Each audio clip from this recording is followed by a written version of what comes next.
সর্বশেষ যে লোকটা জান্নাতে যাবে তাকে আল্লাহ তাআলা জাহান্নামের আগুনে পোড়াতে পোড়াতে ছাই বানিয়ে ফেলবে। আল্লাহ বলবেন, জিব্রাইল যাও একটু দেখো, একটা মাত্র সেজদা দিয়েছে আমাকে, এরকম কাউরে পাওয়া যায় কিনা। বাটি চালান দিয়ে দেখো পাওয়া যায় কিনা। খুঁজে খুঁজে কাউরে পাবে না। আল্লাহ বললেন আবার দেখো, খুঁজে খুঁজে একজনকে পাবে, সামান্য ইমানের ছিটে ফোঁটা তার অন্তরে ছিল। আল্লাহ বলবেন যেহেতু ছিটে ফোঁটা আছে, অনেক মায়ের খাইছে, ওকে বের করে জাহান্নাম থেকে বের করে একটা নির্ধারিত দূরত্বে রেখে দাও। রেখে দেয়া হবে, কিন্তু জাহান্নামের আগুনের লেলিহান শিখাতে তার গা ঝলসে যাবে। সে আল্লাহর ডেকে বলবে, মাবুদ তোমার কাছে আমি কিছু চাই না, জাহান্নাম থেকে তুমি আমাকে বের করেছো, জীবন নদীর পানি তুমি আমার গায়ের মধ্যে ঢেলে দিয়েছো, আমি আবার সজীবতা ফিরে পেয়েছি। আমি তোমার কাছে জান্নাত চাই না, শুধু নিরাপদ একটা দূরত্বে আমাকে রেখে আসো, যাতে জাহান্নামের আগুন আমারে কষ্ট দিতে না পারে। আল্লাহ আমি কিন্তু তোমার কাছে জান্নাত চাই না। কি চাই না? জান্নাত চাই না, কিন্তু জাহান্নামের আগুন আমারে কষ্ট দিচ্ছে, এতটা দূরত্বে রাখো যাতে জাহান্নামের আগুন আমার গায়ে না লাগে। আল্লাহ বললেন ওকে রাখবো, কিন্তু আমার সাথে একটা কন্ট্রাক্টে যেতে হবে, যে এটা তোমাকে দিলে তুমি আর নতুন করে কিছু চাবা না। সে বলবে আমি রাজি, কন্ট্রাক্ট হয়ে যাবে। আল্লাহ জিব্রাইলকে বলবেন যাও এমন দূরত্বে রাখো যাতে জাহান্নামের আগুন ওরে কষ্ট না দেয়। রেখে আসা হবে, অনেক দিন সে ওখানে আনন্দে থাকবে, আল্লাহ শুকরিয়া করবে। সে মনে মনে বলবে বেঁচে গিয়েছি, আমি বেঁচে গিয়েছি, জীবনে আর কিছু চাই না, জাহান্নাম থেকে আমি বেঁচে গিয়েছি।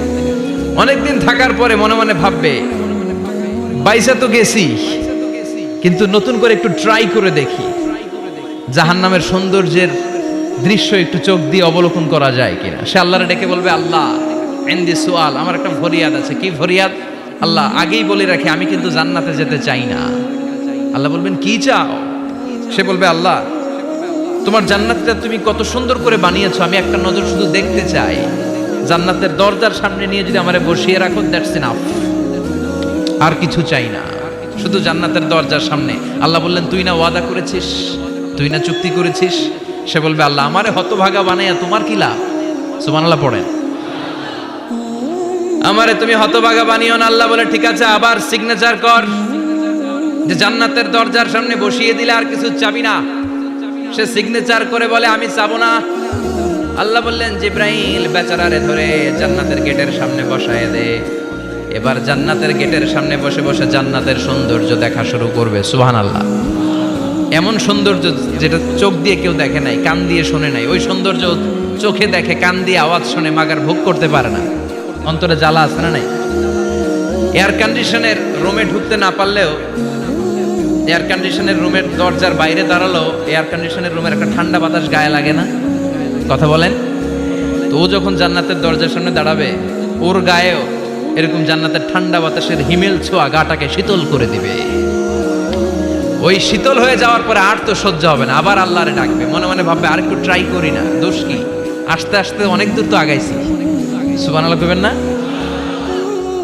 এবার আল্লাহরে বলবে আল্লাহ ইনদি সুআল, আল্লাহ তুমি যদি কোনো বিষয়ে নতুন করে ডিসিশন নাও, তোমারে জিজ্ঞেস করার মতো কি কেউ আছে? আল্লাহ বলে না, আমি তো সব রাজার বড় রাজা, মহারাজা, আমার উপরে তো কারো কথা চলে না। ওই হতভাগা লোকটা বলবে আল্লাহ এত সুন্দর জান্নাত তুমি বানালাম, চোখ দিয়ে সৌন্দর্য দেখি, কান দিয়ে আওয়াজগুলো শুনি, হুর আর গেলমান হেঁটে বেড়ায়, এত সুন্দর জান্নাত চোখ দিয়ে দেখি, ঢুকতে পারি না, আমারে কষ্ট দিয়ে তোমার কি লাভ? ও আল্লাহ আমারে তুমি মাফ করে দাও, জান্নাতের চিপার মধ্যে এক কর্নারে তুমি একটু আমারে জায়গা করে দাও। আল্লাহ বলবেন ওয়াই হাক ইবনা আদম, তোর ধ্বংস হোক হে আদম জাত, মা আগদারাকা, তোর চেয়ে বড় গাদ্দার আমি আমার সৃষ্টিকুলে কাউরে দেখি নাই, কারণ তুই আমার সাথে চুক্তি করিস আর চুক্তি ভঙ্গ করিস। আল্লাহর রহমতের দরিয়ায় তখন জোশ খেলে যাবে, ওর আকুতি মিনতি চাহনি আল্লাহর রহমতের দরিয়ার মধ্যে জোশ লাগিয়ে দিবে। আল্লাহর দয়া হয়ে যাবে, মায়া হয়ে যাবে। আল্লাহ বলবেন ঠিক আছে জান্নাতে যা। লোকটা এবার এক দৌড়ে জান্নাতের ভিতরে ঢুকে যাবে। লোকটার দৌড় দেখে আবার লোকটারে আল্লাহ ডেকে বলবে একটু দাঁড়া, একটু দাঁড়া, জান্নাত তো দিছি, তো দৌড় দিলি কেন? সুবহানাল্লাহ কইবেন না? লোকটি বলবে আল্লাহ প্ল্যান তো আমি কম করি নাই, এত চেষ্টার ফলে আমি আসতে পারছি, আবার যদি তুমি বাইর করে দাও, এই জন্য এক দৌড়ে এমন চিপার মধ্যে লুকামো যাতে তুমি আমার না দেখো। আবার আল্লাহর রহমতের দরিয়ায় জোশ খেলে যাবে, আল্লাহ কাছে ডাকবে, কাছে আয়। ও গোলাম, তোর কি মনে চায় আমারে বল, আজকে তুই চাইতে থাক, আমি দিতে দিতে তোর মনের সব আশা পূরণ করে দেব।